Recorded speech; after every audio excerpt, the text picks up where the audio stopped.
मेरा पोता है, मुझे मुझे पता तक नहीं यार। माय गॉड, अब समझ में आ रहा है क्रैकेटो क्या कहना चाहता था। 10 साल का बदला। NS Returns presenting CID new episode.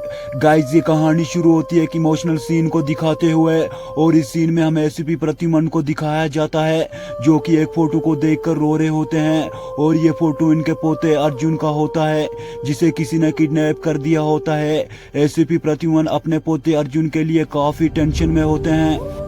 ACP को पता होता है कि ये किडनैप इसके दुश्मन संजय ने किया है, और संजय ने ये किडनैप एसीपी से बदला लेने के लिए किया होता है। संजय ने कुछ दिनों पहले एक क्राइम किया था, जिस क्राइम के लिए एसीपी ने उसे 10 साल की सजा दिलवाई थी।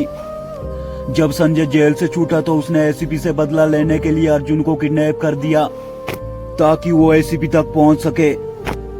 जिसके बाद ये सीन शिफ्ट होता और हमें रात का सीन दिखाया जाता है, और उस रात में हमें उसी किडनैपर को दिखाया जाता है जिसने अर्जुन को किडनैप किया था, और ये किडनैपर एसीपी के घर जा रहा होता है। जिसके बाद वो किडनैपर दरवाजे पर नॉक करता है और अंदर से एसीपी दरवाजा खोलता है। फिर वो किडनैपर अंदर आने के लिए कहता है, लेकिन एसीपी कुछ नहीं कहता। जिसके बाद वो किडनैपर सीधा अंदर चला आता है।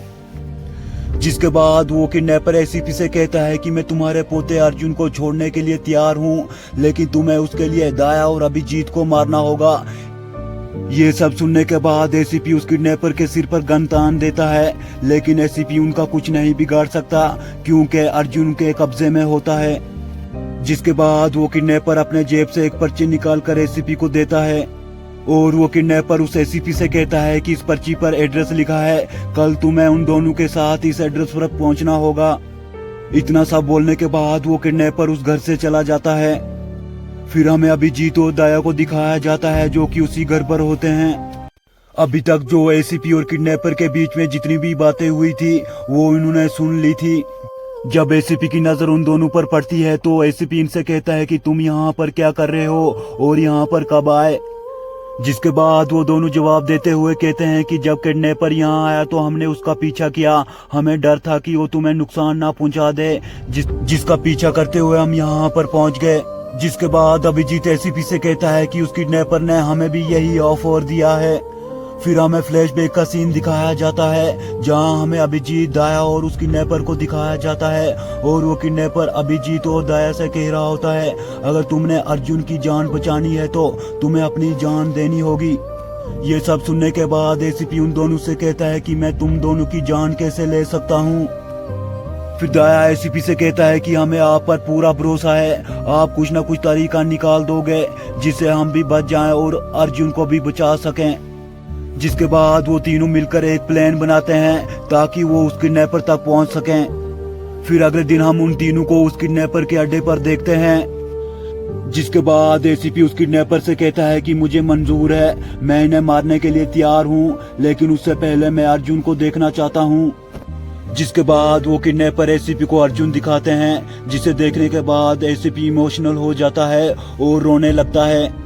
एसीपी अर्जुन के पास जाने लगता है, लेकिन वो किडनैपर उसे अर्जुन के पास नहीं जाने देता और कहता है कि तुम पहले मेरा काम करो फिर तुम अर्जुन से मिल सकते हो। जिसके बाद एसीपी को ना चाहते हुए भी अभिजीत और दाया पर गोली चलाने पड़ती है, जिससे वो दोनों घायल हो जाते हैं और जमीन पर गिर जाते हैं। फिर एसीपी उस किडनैपर से कहता है, लो अब तो मैंने अपना वादा पूरा किया, मैंने इन दोनों को मार दिया है, अब तो अर्जुन को छोड़ दो। जिसके बाद वो किडनैपर हंसते हुए कहता है कि मैं इतनी आसानी से अर्जुन को नहीं छोड़ूंगा, पहले तुम्हें इन दोनों के सिर पर गोली मारनी होगी, जिसके बाद तुम अपने पोते अर्जुन के साथ मिल सकते हो और उसे यहाँ से ले सकते हो। फिर एसीपी उस किडनैपर से कहता है, अगर मेरे पोते अर्जुन को कुछ भी हुआ तो मैं तुम्हें नहीं छोड़ूंगा। फिर वो किडनैपर एसीपी से कहता है कि तुम्हें टेंशन करने की जरूरत नहीं है, तुम्हें तुम्हारा अर्जुन मिल जाएगा, पहले तुम्हें इन दोनों को मारना होगा। जिसके बाद एसीपी जैसे ही उन दोनों को गोली मारने के लिए आगे बढ़ता है तो अभिजीत उठकर एसीपी के हाथ से गन छीनकर उन पर हमला कर देता है, और ये सब इनके प्लान का हिस्सा होता है। फिर वो किडनैपर इनसे कहता है, तुम्हें तो गोली लगी थी, तुम कैसे खड़े हो गए। जिसके बाद अभिजीत कहता है कि हमारे प्लान का हिस्सा था ताकि हम तुम तक पहुंच सके और तुम्हें पकड़ सकें। और ये छोटी मोटी गोली हमारा कुछ नहीं बिगाड़ सकती, क्योंकि हमने बुलेट प्रूफ जैकेट पहन कर आए थे। जब अभिजीत अर्जुन को बचाने के लिए जाता है तो वहाँ पर अर्जुन की जगह किसी और बच्चे को रखा होता है। ये सब देखने के बाद एसीपी को काफी ज्यादा गुस्सा आता है और उस किडनैपर से अर्जुन के बारे में पूछता है, लेकिन वो किडनैपर कुछ बताने को वो तैयार ही नहीं था। जिसके बाद एसीपी उस किडनैपर से कहता है, अगर अर्जुन को एक खरोच भी आई तो मैं तुम्हें नहीं छोड़ूंगा। फिर एसीपी कहता है कि ऐसे सच नहीं बोलने वाला, इसे नार्को टेस्ट के लिए लैब में ले चलो। फिर वो सभी उस किडनैपर को अपनी लैब पर ले आते हैं। जिसके बाद उस किडनैपर को एक इंजेक्शन दिया जाता है और थोड़ी देर बाद उस किडनैपर पर इस इंजेक्शन का असर होने लगता है और वो सब सच बोलने लगता है। जिसके बाद ये फिल्म, ये कहानी यहीं पर खत्म होती है। अगर आप इस वीडियो का अगला पार्ट देखना चाहते हो तो मुझे कमेंट में जरूर बताना।